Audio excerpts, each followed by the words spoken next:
अरे अपने हाथों मत ना मारो भाई कर्म कुल्हाड़ी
सत्संग होता था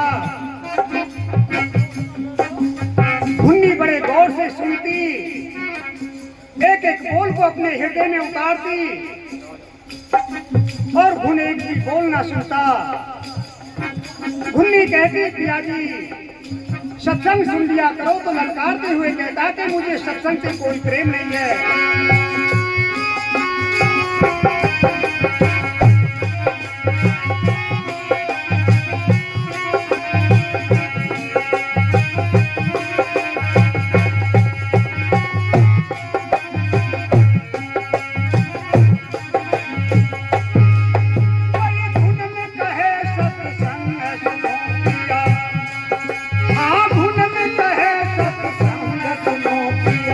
कोठे की मंझारी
कुछ ही दिनों के बाद में वो कोठा गिर जाता है और दोनों जीव यमराज के यहाँ जाते हैं। यमराज उनका लेखा जोखा देखते हैं, कहते हैं कि हे चित्रगुप्त, दोनों जीवों का लेखा जोखा देखो, संसार में जाकर क्या कर्म करके आए हैं, कितना पुण्य किया है, कितना पाप किया है। गुरु प्रेमियों, चित्रगुप्त ने कर्मों की किताब खोलकर कह दिया, हे मालिक, इस घुन्नी ने तो सत्संग बहुत सुना है, लेकिन इस घुन्नी ने एक बोल भी नहीं सुना। अच्छा, तो इस घुन को सत्संग ना सुनने की वजह से लक 84 में भेजा जाए और घुन्नी को सत्संग सुनने की वजह से मनुष्य की जूनी में भेजा जाए। कुछ ही दिनों के बाद गिर गया वो कोठाया पधारी, यमराजा के पहुंचे परम घाट की किनारे की। यमराजा के पहुंचे परम घाट की किनारे की।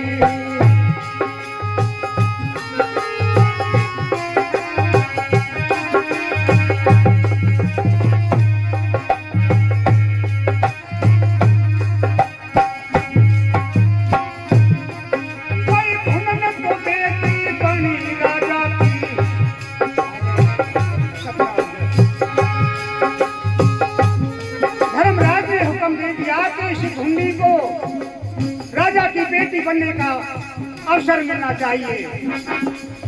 ये सत्संग की महिमा है। भाई भुनन तो बेटी बनी राजा की, सत्संग के आधारी की, अपने हाथ मत ना मारो भाई कर्म कुल्हाड़ी की, अपने हाथों मत ना मारो भाई कर्म कुल्हाड़ी की।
से घुनन तो राजा की राजकुमारी बन गई।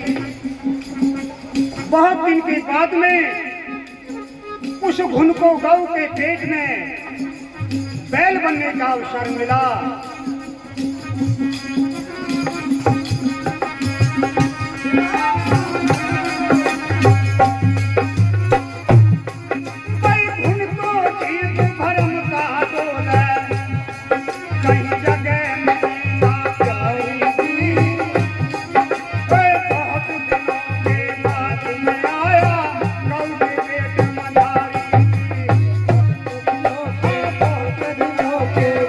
में आया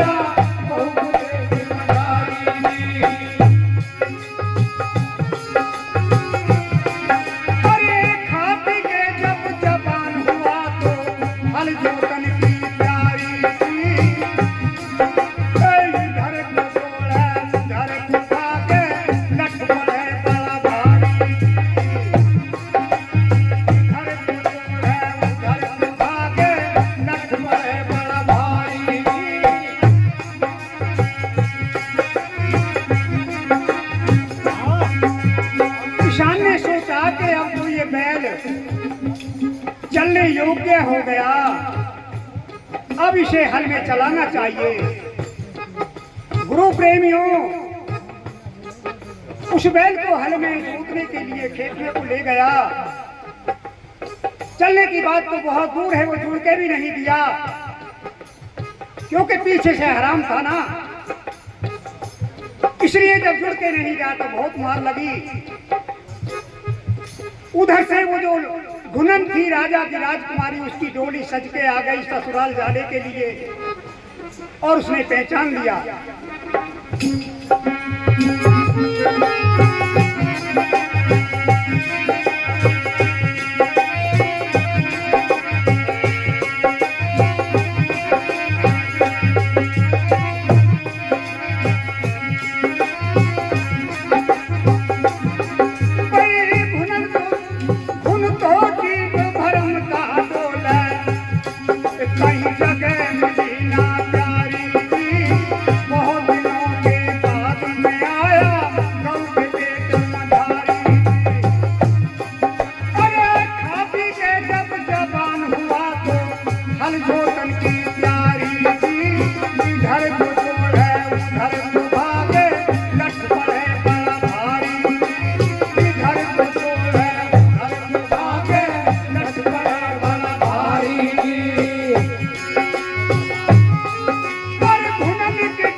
पहचान दिया।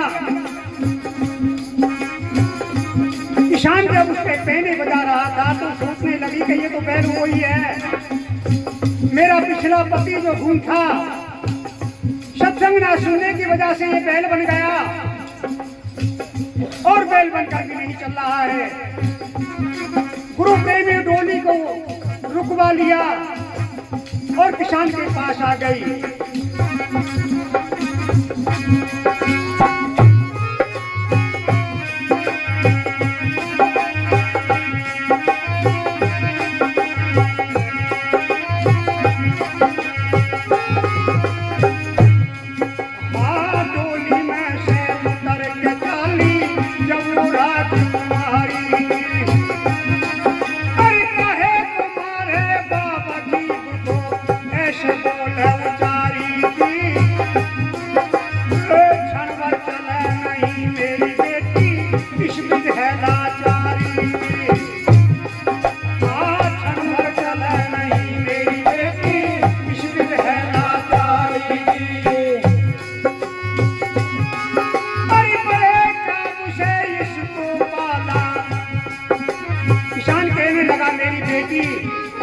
बड़े माल खवाए हैं, बड़े लाड़ चाव से पाला है इसे, लेकिन ये चलने के योग्य हुआ तो जोता भी नहीं।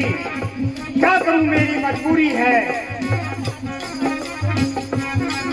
बड़े बड़े चाव से इसको पाला, उठा गया माल हमारे की, अपने हाथों मत ना मारो भाई करम खुदाई, अपने हाथों मत ना मारो भाई करम खुदाई जी।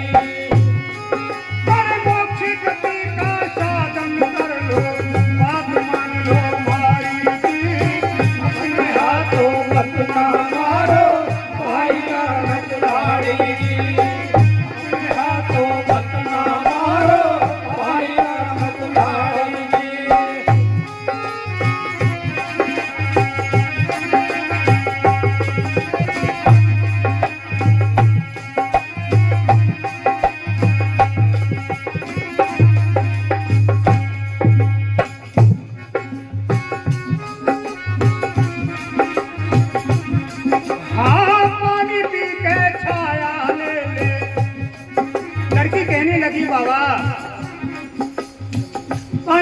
की छाया ले ले, तेरा दिमाग गर्म हो रहा है, ठंडा हो जाएगा।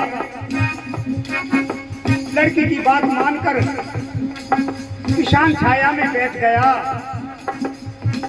और बाद में क्या हुआ? पानी पी के छाया ले ले, धूप पड़े बड़ी भारी की, बाबा तो बैठे गया छाया में, लड़की ऐसे उतारी। बाबा बैठे गया छाया में, लड़की ऐसे उतारी।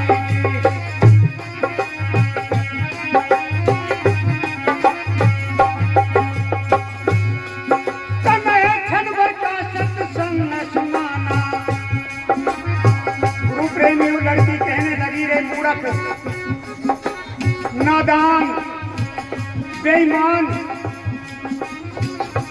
मैं कहती थी उस समय एक घड़ी का सत्संग सुन ले। मुझे ललकारते हुए कहता कि मुझे सत्संग से प्रेम नहीं है, मुझे सत्संग अच्छा नहीं लगता।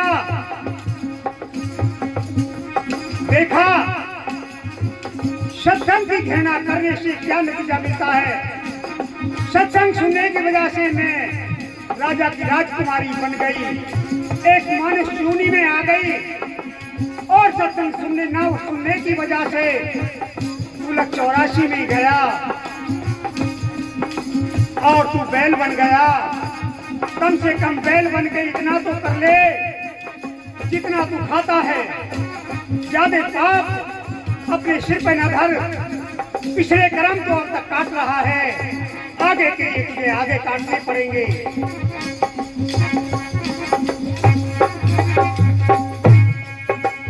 पानी पी के छाया ले ले, धूप पड़े बड़ी भारी की, बाबा तो बैठे गया छाया में, लड़की ऐसे उतारी।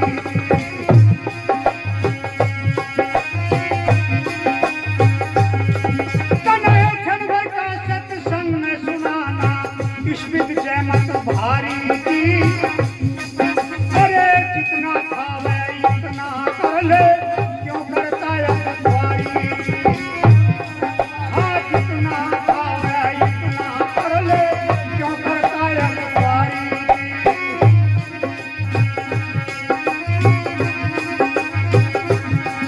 भाई इतने बोले सुने लड़की के, अरे इतने बोले सुने लड़की के,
लड़की ने ऐसे कहा,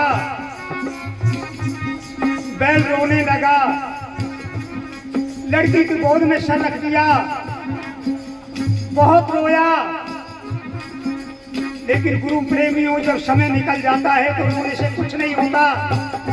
कहते हैं कि सांप निकल गया लकीर खींचते रहो, कुछ नहीं होगा। तुमने ये मानुष में ही पाई है, उस मालिक का कर्ज है, उस कर्ज को भजन करके उतारो, उसे हल्का करो।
चली गई।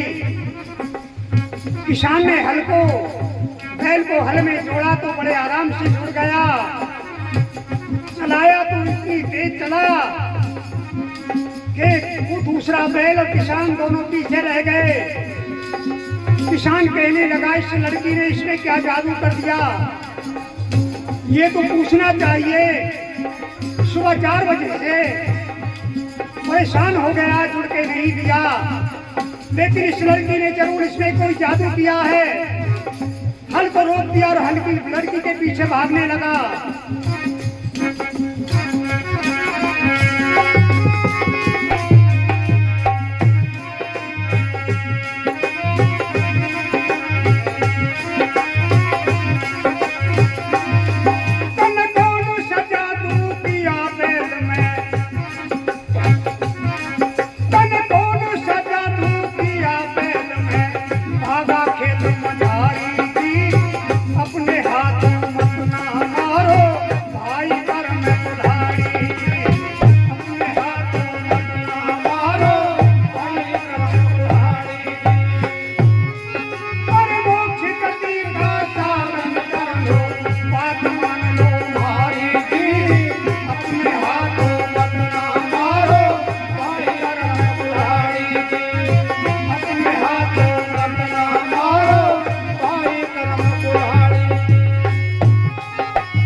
कहने लगा, मेरी बेटी, मेरी लाडो, मेरी बात सुनती जा। लड़की कहने लगी, बाबा मेरी ससुराल दूर है, ससुराल जाना है, समय थोड़ा है, बेटा आज मेरे घर खा लेना, लेकिन तुझे ये दास्तान सुना के जाना होगा।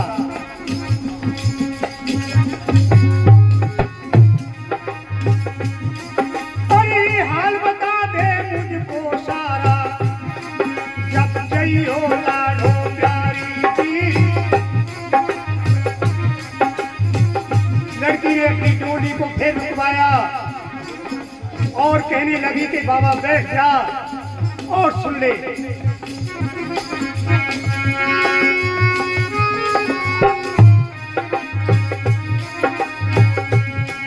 तू हाल बता दे मुझको सारा, जब जइयो